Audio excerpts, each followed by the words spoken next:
The government has begun shutting down on the one-year anniversary of President Trump's inauguration. Senators blocked a House-approved continuing resolution that would have paid the bills through mid-February. Good evening, I'm Tyler Cox. The White House says it won't reopen immigration talks until Congress reopens the government. CBS's Moalengi has more from the Capitol. A Senate vote to fund the government through February 16th failed. The motion is not agreed to. Private discussions continued on the floor even after the midnight deadline came and went, but to no avail. A government shutdown was 100% avoidable, all because Senate Democrats chose to filibuster a non-controversial funding bill that contains nothing, not a thing they do not support. Democrats were holding out for a comprehensive spending bill and a deal to protect dreamers brought to the U.S. illegally as children.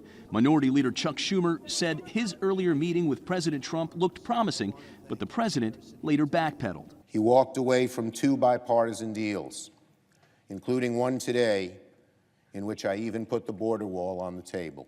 The White House has branded this the Schumer shutdown, and in an official statement, Press Secretary Sarah Huckabee Sanders called the Democrats obstructionist losers. The majority leader is proposing a resolution to fund the government through February 8th, a week past the president's State of the Union address.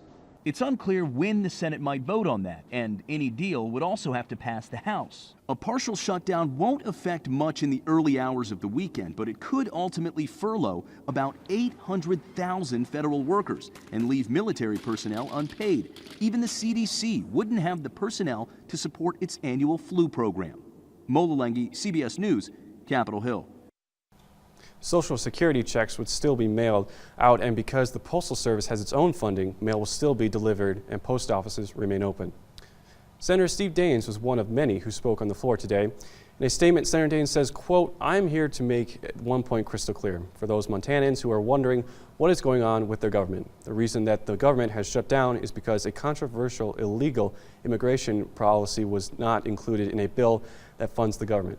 He continues, "If you don't know that, you've missed the facts. We should not hold the country hostage for a controversial immigration policy that impacts 0.00007% of Montanans." Senator Jon Tester also spoke on the floor today. His response to the failed government funding bill is, quote, "Congress has failed for 112 days. The budget ran out in September of last year. Since then, there has been no progress made, none. Instead, they have proposed 4 short-term crisis funding bills that fail Montanans. And they will not let Washington fail Montana anymore."